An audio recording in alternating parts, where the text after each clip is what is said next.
I'm very happy to introduce you to, some of you know this individual because it's a former student. Where are you, Taro? Okay. Before he comes up, or as he's coming up, I'll just tell you who Taro is. Taro Barbanel is...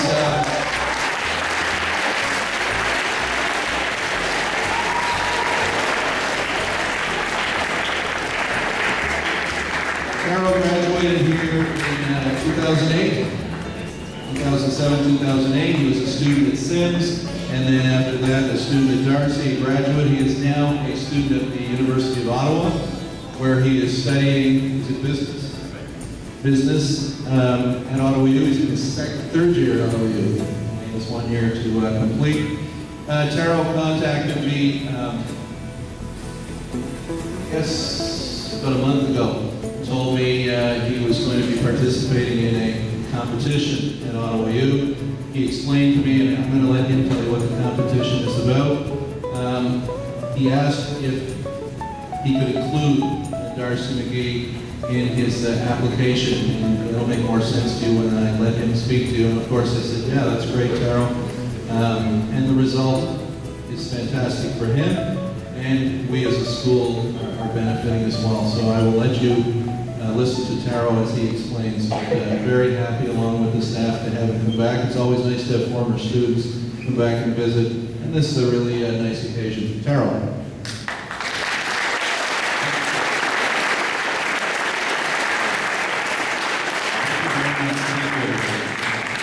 I'd like to thank you first and foremost for taking the time out of your book to make it to this assembly. It means a lot to me. As Mr. Singfield mentioned, my name is Taro Barbanel. I see a lot of familiar faces, yes, because I'm a former student at Darcy McGee. I have a very special announcement, obviously, to make to you today, but I'd like to begin by saying first and foremost, as you might be able to already assume, I'm a pretty avid musician. I teach guitar, drums, other percussion instruments. I recently started to learn the cello as well. But that being said, I'm also a former student at Darcy. As Mr. Singfield outlined, I went to Heritage College. I'm now in my third year at Ottawa U. And on that note, Ottawa U offers a lot of really amazing programs to their students. And one program that I was really interested in was called the Entrepreneurial Culture Challenge.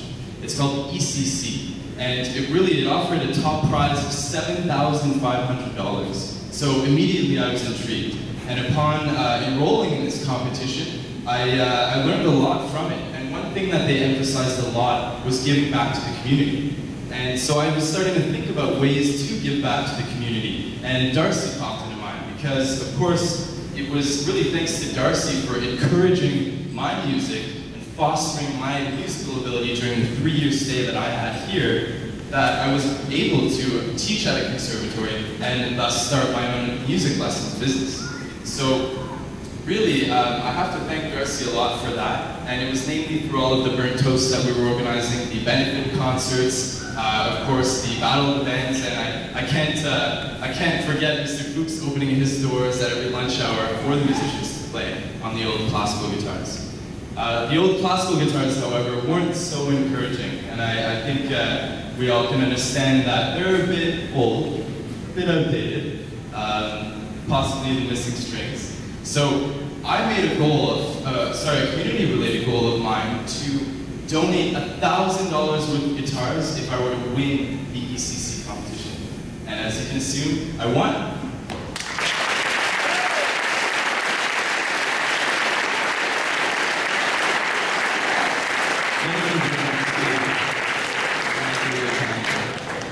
Thanks a lot. So yes, I'm extremely pleased and honored to be presenting to you today 4 beautiful guitars. I'm actually donating more than $1,000 worth of instruments to Darcy. They are yours to be used, to be, of course, respected and hopefully treated well, but of course to enjoy. It's for you. So it's for the staff, it's for the students, it's for any event that you organize. You can, of course, use these instruments. They'll be made available in Madame Charlotte's class. They'll be hanging on the wall there. Well, let me talk to you a little bit about the instruments. This here, as you might be able to see, is an acoustic bass. It's actually an acoustic electric bass. It's a beautiful sounding instrument, and it plays really well. Next to it, we have a Yamaha solid top acoustic guitar, and it sounds amazing. And likewise, this is also a Yamaha, but it's an acoustic electric with a cutaway ear, so it allows for nice reach at the high notes if you're one of those screaming soloists. So with these two guitars, this Yamaha and this Epiphone, of course, they're acoustic electrics, so they can be plugged into a PA, they can be used with an amplifier if you guys are in need of it during the burnt toasts or the coffee houses that you guys are organizing. And it's really my honor to be presenting you with this guitar. It's actually my 12-year-old Epiphone master-built guitar.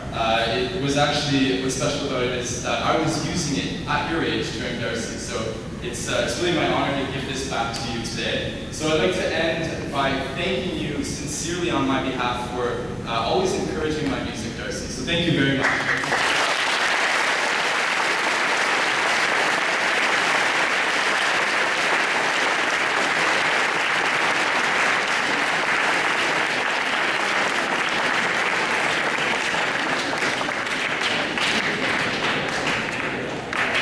So, as you can see, it's a great assembly. It's very great, obviously, to have you back here, Taro, to see here. I'm going to make sure I hear you play a tune before you leave. But Taro has made one special request, I think as part of this whole competition, what he would like to do, and I'll explain it to you. He would like to have everybody, have a picture with everybody. I'm going to try and take the picture. It's a scary thought. Anyway, standing up, I guess, right? So let me explain it to you. You're going to standing or sitting? You might see everybody. Okay. Taro is going to go over here. He wants to have everybody playing an air guitar. So we're going to do a count. You know, yeah, play your best air guitar. You're going to play your best. Right. And it's great because it is Bad Hair Day, so it's a perfect day for playing your best air guitar. So Taro, where do you want to go?